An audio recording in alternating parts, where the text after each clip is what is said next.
Hi viewers, ఈ video ఇవ్వటానికి ముందు కనీసం అక్కడి నుంచి ఒక 10 సార్లు ఆలోచించుంటాం. ఇద్దామో వద్దా కానీ 11వసారి అనిపించింది. ఇది ఇవ్వకపోతే ఒక జర్నలిస్ట్ కాదు, ఒక భారతీయుడు అని అతిపెద్ద తప్పు చేసిన వాడిని అవుతారు. మరీ ముఖ్యంగా మన తెలుగు వాళ్ళని పిచ్చలను చేస్తున్నట్టు ఈ రాజకీయ నాయకుల నుంచి కాపాడలేని వాడిని అవుతారు. సో ఇస్తేనే కొద్దో గొప్ప జనాలలో ఉన్నటువంటి ఏవైతే అనుమానాలు ఉన్నాయో అవి తొలగుతాయి. కొంతమంది క్రైస్తవులు అమాయకులుగా ఉంటూ పాస్టర్లు ఈ షర్మిల లాంటి వాళ్ళు చెప్పిన మాట విని మైండ్లో నెగిటివ్ ఆలోచనలు ఉంటున్నారో అవన్నీ పోతాయి. డైరెక్ట్ పాయింట్కి వస్తున్నాం. వెనకాల అటాచ్ చేశాను కదా, చూడండి. నిన్న షర్మిల మాట్లాడుతూ తన యొక్క ట్విట్టర్ అకౌంట్లో కూడా పెట్టుకుంటా వచ్చింది. పవన్ కళ్యాణ్ మతాల మధ్య చిచ్చు పెడుతున్నాడు అన్నట్టు, అతను సెక్యులర్గా ఉన్నాడు గతంలో, ఇప్పుడు మాత్రం ఆర్ఎస్ఎస్ వాడిగా ఉంటున్నాడంటూ, ఒక ఉప ముఖ్యమంత్రిగా ఉంటూ ఒక మతం స్టాండ్ తీసుకోవటం ఏంటంటూ, అసలు రాహుల్ గాంధీ గురించి మాట్లాడే అర్హత ఇతనికేముంది అంటూ, గోధ్రాలో మణిపూర్లో అల్లర్ల కారణం బీజేపీ అంటూ, క్రైస్తవులను ఓచకోతకు వస్తుంటే ఏం చేస్తున్నారంటూ రకరకాలుగా మాట్లాడు. పాయింట్ బై పాయింట్ సింపుల్గా చెప్తా. నేను మా అమ్మకు పుట్టా, మీరు కూడా మెమ్మకే కదా పుట్టారు. సో మన అమ్మని కాపాడడానికి ముందుకొచ్చి ఓ ఊరిలో సబ్ పెట్టారు. అక్కడ నేనేం చెప్పానంటే, మా అమ్మని కాపాడుకోవటానికి నా ప్రాణమైన అర్పణ నేను సిద్ధంగా ఉన్నా. మిగతా వారి యొక్క తల్లులని, వారి అమ్మలని నేను గౌరవిస్తా, మా అమ్మని కాపాడడానికి నా ప్రాణం ఇస్తా, ఇలా నేను చెప్పాను. దెన్ షర్మిల లాంటి వాళ్ళు వచ్చి, అయ్యయ్యో ఏం మాట్లాడుతున్నాడు అసలు ఈడు ఏమో జనాలు వేసిన ఓట్లతో గెలిచాడు, ఇప్పుడు వాళ్ళ అమ్మని కాపాడుకుంటానంటాడు ఏంటి, మిగతా వాళ్ళు భయభ్రాంతికి గురి చేస్తున్నాడు ఏంటి అని అంది. అప్పుడు మీరు ఎలా ఫీల్ అవుతారు?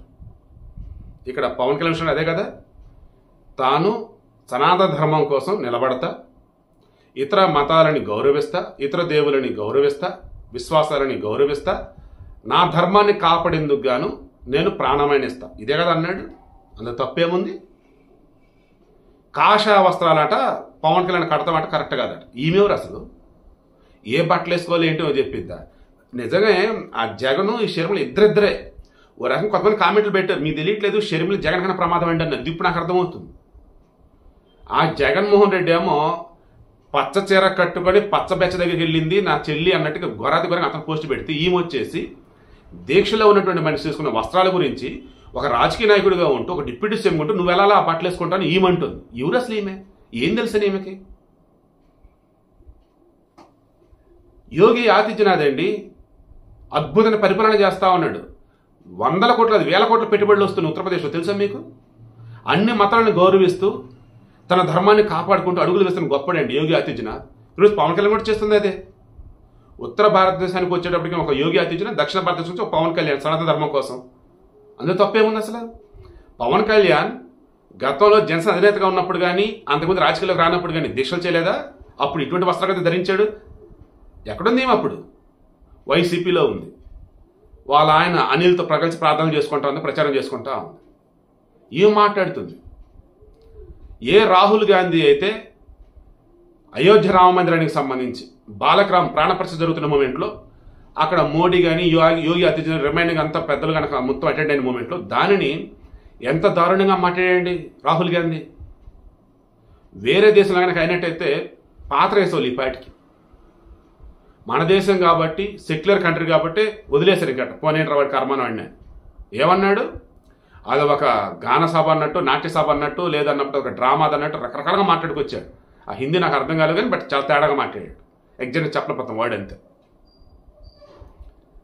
అతను ఈరోజు ఏమైనా మాట్లాడాడు అసలు తిరుమల దానికి సంబంధించి, సనాతన ధర్మానికి సంబంధించి ఏ రోజైనా వాళ్ళు నోరెత్తి మాట్లాడారా? అదేమంటే ప్రియాంక వీళ్ళ అన్న రాహుల్ వీళ్ళు వచ్చేసి ఏమంటారు మాలలు వేసుకోవటాలు, దండలు మార్చుకోవటాలు, దట్ మీన్స్ దండలు అంటే ఆలయంలో, తర్వాత విభూదులు, ఫోటోలు, రకరకాలుగా అయిపోయిందా?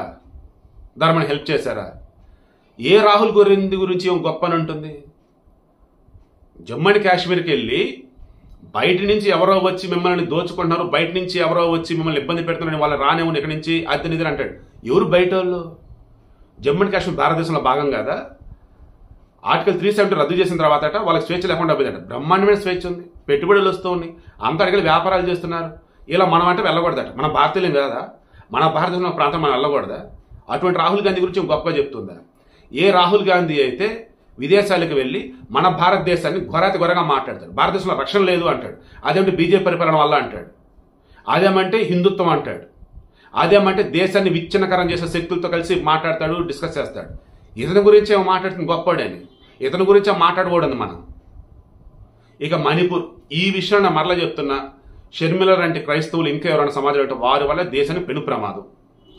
బంగ్లాదేశ్ మాజీ ప్రధాని షేక్ హసీనా ఉంది కదా, ఆమె క్లియర్గా మణిపూర్లో కొంత ప్రాంతం, మిజోరాంలో కొంత ప్రాంతం, మయన్మార్లో కొంత ప్రాంతం, బంగ్లాదేశ్లో కొంత ప్రాంతం మొత్తం కలగలిపి ఒక క్రిస్టియన్ కంట్రీగా చేయాలని చెప్పేసి విదేశీ శక్తులు కుట్రల బన్నుతారని ఓపెన్గా ఎన్నో నెలల క్రితం కాదు, ఎన్నో సంవత్సరాల క్రితం చెప్పేసింది. ఆమె తెలుసా ఆ విషయం? ఏమకి తెలియదు. రీసెంట్గా మణిపూర్లో మరలల్లగా జరుగుతూ ఉంటే అది మొత్తం చెక్ చేస్తా పోతే అత్యాధునికమైన ఆయుధాలు వాళ్ళ దగ్గర ఉన్నాయి. వాళ్ళ అటవీ తెగలు, గిరిజనులు, ట్రైబ్స్, వాళ్ళ దగ్గర అత్యాధునిక ఆయుధాలు ఎక్కడి నుంచి వచ్చినాయి? దేశాన్ని విచ్ఛిన్నం చేయడానికి విదేశ శక్తులు ఇచ్చినటువంటి ఆయుధాలు అవన్నీ. ఆ రోజు కుకీ అండ్ మెయితీ తెగ వాళ్ళ మధ్య గొడవ. అసలు క్రైస్తవం ఎక్కడి నుంచి వచ్చింది ఈ దేశంలోకి? తెలుసా ఈమెకి? అన్యాయంగా బలవంతంగా మత మార్పిళ్ళు చేసి ఇప్పటికే చేస్తూనే ఉన్నారు. వీళ్ళయ్య వైఎస్ఆర్ హయాంలో, వైఎస్ రాజశేఖర్ రావడానికి ముందు ఆంధ్రప్రదేశ్లో క్రైస్తవులు ఎంతమంది, వైఎస్ రాజశేఖర్ ముఖ్యమంత్రి అయిన తర్వాత ఆంధ్రప్రదేశ్లో క్రైస్తవుల శాతం ఎంత పెరిగింది, బలవంతంగా ఎన్ని మత మార్పిళ్ళు చేశారు. వీళ్ళ ఆయన అనిల్ ఏం చేస్తున్నాడు? తర్వాత వాళ్ళ అన్న జగన్మోహన్ రెడ్డి పరిపాలనలో ఎంతమంది మత మార్పిళ్ళు జరిగినాయండి? ఓపెన్గా మనం చూడాల. తిరుమల గుడి దగ్గర కూడా అన్యమత సంబంధించి ప్రచార హడావడి. ఇలా చెప్పుకోవడం ఎంత దరిద్రమండి వీళ్ళు చేసింది. అసలు చిన్న మాట రావడం నాకైతే అసలు. ఆ వైఎస్ఆర్ అనే మహానుభావుడు వెళ్తూ ఇద్దరు మన మీద వృద్ధి వెళ్ళిపోయాడు, ఒకళ్ళ నుంచి ఒకళ్ళ అజ్ఞానంలో అయితే. సో ఇప్పుడు విషయం ఏంటి? మణిపూర్లో 2 తెగల మధ్య మైతీ తెగ వాళ్ళని కూడా ఎస్టీలుగా చేర్చండి అంటూ హైకోర్టు ఇచ్చిన తీర్పుని మిగతా వ్యతిరేకించారు. అక్కడ 2 తెగల మధ్య జరిగిన దానిని అరే నాయన, క్రైస్తవుల మీద దాడి, క్రైస్తవుల మీద దాడి. కుకీ తెగ చెందినటువంటి ప్రార్థనా మందిరాలు ఉన్నాయి, అందులో చర్చలు ఉన్నాయి. మైతీ తెగ వాళ్ళు చెందినటువంటి ప్రార్థనా మందిరాలు అందులో గుడులు ఉన్నాయి. 2 చోట్ల విధ్వంసం జరిగింది. అది 2 తెగల మధ్య జరిగిందని ఎలా క్రైస్తవుల మీద దాడి లేని మాట్లాడితే క్రైస్తవుల మీద దాడి అసలు ఏమా? 2 తెగల మధ్య దాడి, అది గొడవ. ఇక మోడీ వెళ్ళలేదు. ఆల్రెడీ అక్కడ ఘోరంగా ఉంది సిచ్యువేషన్. అండ్ ఇంటర్నల్గా వచ్చేసి ఎవరి దగ్గర పడితే దగ్గర ఆయుధాలు ఉన్నాయి. అలాంటప్పుడు దేశ ప్రధాని అసలు ఎలా వెళ్తాడు చోటకి? అసలు ఏం మాట్లాడిద్దో ఏంటి అసలు ఏమే? ఈ దేశంలో సెక్యులర్ అంటే ఓ ప్రభువా మమ్మల్ని క్షమించి మేము పాపులను ప్రార్థన చేయాలి, లేదా అల్లా అత్యాకార్యాలు అని చెప్పేసి అనాలి. ఇంకా శివుడి గురించి రాముడి గురించి అలా మాట్లాడితే అమ్మ బాబాయ్ దేశద్రోహులు. అదేంటే గోత్రాలర్లు అనేది. ఏంది గోత్రాలర్లు? ఏం తెలుసు ఏమకి? కరసేవకులు ఉన్నటువంటి భోగిని దారుణంగా తగలబెట్టారు. 50 మందికి పైగా దారుణంగా చంపేశారు స్వామీజీలని, వాళ్ళ బతికేదారు బతుకుతున్న వాళ్ళని. ఆ తర్వాత అల్లర్లు జరిగాయి. అక్కడ కూడా 2 వర్గాల మధ్య.